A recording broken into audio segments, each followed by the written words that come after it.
Evening అయితే ఇలా cooker పెట్టేశాను మా వారికి పిల్లల కోసం. తర్వాత వాటర్ బాయిల్ చేస్తున్నాను డికాషన్ తీయడం కోసం. నెక్స్ట్ డే మార్నింగ్ కోసం నైటే తీసేసుకుంటే ఈజీగా ఉంటుందని తీసేసుకుంటాం అనమాట.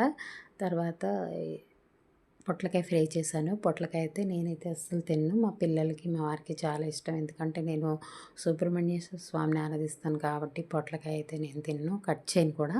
మా వారైతే కట్ చేసి ఇచ్చారు. నేనైతే ఫ్రై చేస్తున్నాను అనమాట.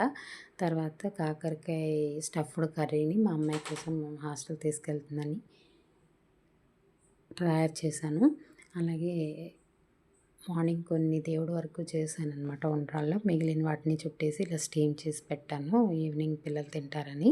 తర్వాత కర్రీ అవి చల్లారబెట్టేసి ఇలాగా ప్యాకింగ్ చేసేసి మా అమ్మాయికి అయితే కొన్ని జామకాయలు అవి కూడా ఇచ్చి పంపిస్తున్నాను అనమాట.